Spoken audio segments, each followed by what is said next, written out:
Welcome to our review of the Mercedes SLC 43 AMG. Now, to coincide with the 20th anniversary of the original SLK, the entire range had its badge designations changed to SLC to fit in line with the new Mercedes naming conventions. Now, so you see, SL is now the Roadster variant in the Mercedes lineup, unless it's the new AMG GT Roadster, in which case it's still just the Roadster.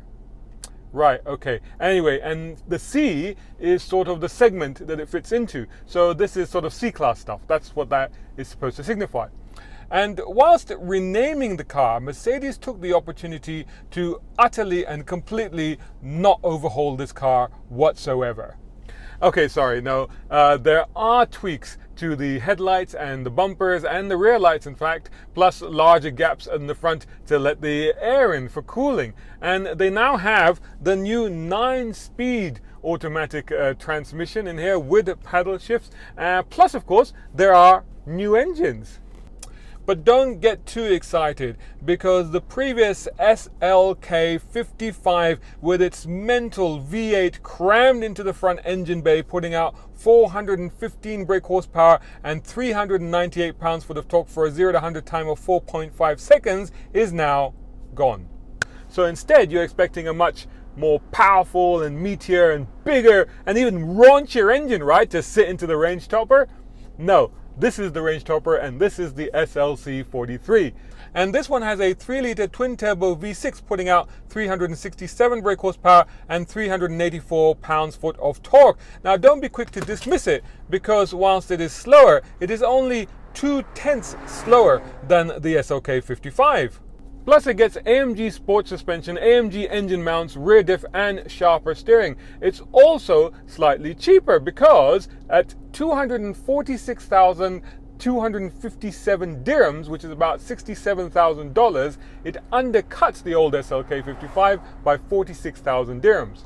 Now, AMG has actually done quite a lot of work to the suspension of this car, and of course there is a sport exhaust. So really what we need to do is not really bother with looking at the car and interior, because actually it's all very familiar and there isn't very much difference between the old SLK and this one. What we really need to do is take it for a drive and find out how it goes. But before I do that, I just want to show you one little gimmick which actually was introduced on the SLK, and that's this sunroof. Yes, I know it has a folding hardtop, but it also has a glass sunroof, and this sunroof has electrochromatic tinting. So there you go. It clears up, and if I press the button, it gets darker.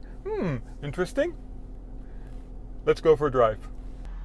So as you can see, I've put the roof down because, you know, it is a Roadster after all, and I know it's a hot day. It's still about 42 degrees centigrade here in Dubai, in the UAE, but you know what? It has to be done. So I'm going to put the traction, press it once to go into sport handling mode, and I'm going to go dynamic. I'm going to set that into Sport Plus, okay, because that's really the best way to drive it. So put it into D. I'm going to select manual. Let's see, the handbrake comes off once you press the accelerator, and off we go. So the main thing about this car, let's see how the, wow, yeah, good acceleration.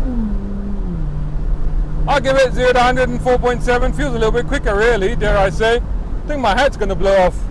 I think I might take that off, actually. Forgive the hair. So there is buffeting in here that could cause that to happen. Sounds pretty good, you know, and the sports exhaust is actually really entertaining, because on downshifts you do get a lot of harping and farting and, you know, burping and all the rest of it. It's a bit like crack, all that sort of stuff goes on. Am I in manual? It didn't go into manual. Now it's in manual. So 5th gear. So let me see if I can replicate it here. You can just hear it a little bit there. And yeah, a nice bit of power comes on strongly. It doesn't have the brutal mental delivery that the V8 had. It doesn't have that madness, neither in performance nor in the visceral punch nor in the sound, let's be honest. But, you know, it still is pretty quick, and it sounds quite crazy.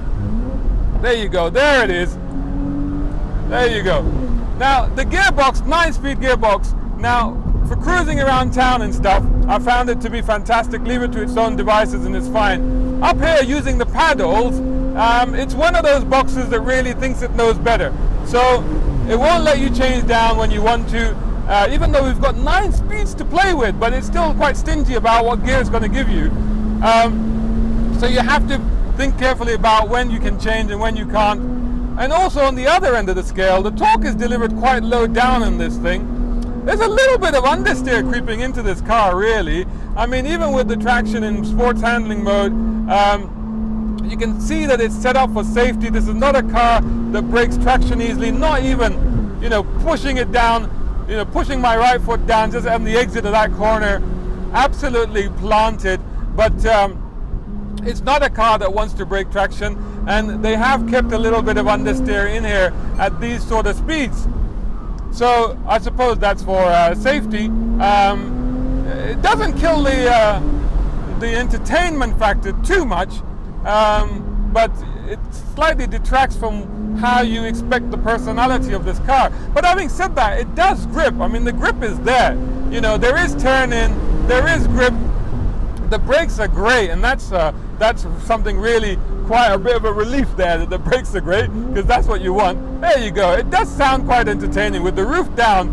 That is definitely there. And there you hit the rev limiter. See, what I was going to say is at the other end, because the torque is low down, it runs out of revs really, really quickly. So at 6.5, you hit the rev limiter and you're done. You know, that's it. Yes, you got 9 speeds to play with, so theoretically you just change into the next gear and off you go. But then there's a lot of gears to think about. It doesn't have heads-up display. You're using the display in front of you just above the panel there, on the main panel there. So, you know, there's a few things to think about here. And there is a temptation to just leave it in automatic to see how it does. And maybe we'll do that to see if it's actually better left to its own devices. No, the kickdown is taking a lot longer than I would anticipate, so no, I don't like that actually. You know what? I'm going to go back into manual, grab third, hit the accelerator, punch it out of this dip. I hit the rev limiter. Back on the brakes, punch it down into third. No, it won't give me third. Now it gives me third, and I get no movement, total grip. Now, the steering is faithful and very well weighted, but not as again the limiter, not as feelsome as I would have liked. You know, I like to keep it between third and fourth in this road, but the rev limiter is kind of taken away some of my fun. Now, there you go, I got that one right. So yeah, there isn't a lot of communication going on through the wheel, but there is a lot of grip. It's very faithful, it's very accurate, and you know, the weighting is very, very good. So it kind of compensates in that sense. There's a limiter again. You know, it's actually quite an entertaining car to throw around in this sort of environment and to do this with fairly quick. Driving it on the motorway as I was earlier, it was absolutely fine, and it handles the high-speed sweepers very, very well indeed. And that's probably one of its fortes, you know, an Autobahn car that can handle high-speed corners and stuff like that.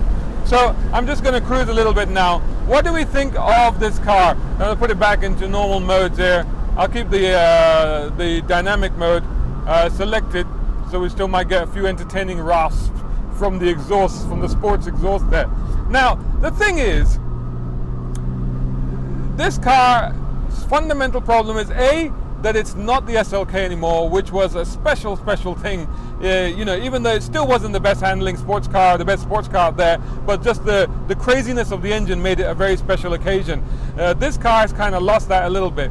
But its biggest problem is not that. Its biggest problem, I'll tell you, is another car that's also had a little bit of a mild facelift and a slight change to its badging and a new host of engines. I'm talking, of course, of the Porsche Boxster 718 and specifically the Boxster S 718. They all now have 2-liter flat 4 engines. But you know, the S has 350 horsepower, which is only 17 horsepower less than this one, and it's actually about 3/10 of a second quicker to 100 than this car. And it sounds more evocative because I quite like the sound of the flat Boxster. I know there's been a little bit of contention about that. I quite liked it, and on top of that, there is no question that is a better and a more entertaining car when it comes to handling and the drive on its own. So there you go, there's our verdict, there's our quick test drive of this car. The SLK was a good car, but you know, it's getting on a bit. It's feeling old. I mean, the interior of this car compared to the latest Mercedes cars that we've been testing recently, this feels really dated. The infotainment, the instrument panel, it all feels really, really dated. So literally this is badge engineering, badge changing for the sake of it, and really maybe they should have taken the opportunity to just kill this car and work on an all new one, which I'm sure they are doing, and to bring that out as a more credible adversary to the Porsche Boxster. So do let us know what you thought of this review and what you think of the SLC 43 in the comments below. Please do check out the full review on motoringme.com, and do please find us on social media. We do a lot of stuff on Facebook. Just search for us by typing in Motoring Middle East. You'll find us easily on Facebook, Instagram, and Twitter. Same goes for YouTube. And if you're watching this on YouTube, please do like, share, and subscribe. You can also follow me, Shahzad Sheikh, on my Instagram account, which is just at Shahzad Sheikh, or on Snapchat, which is Shahzad_Sheikh, to see more about what we do behind the scenes when we're testing these cars and stuff like that. Thanks so much for watching. Until the next one.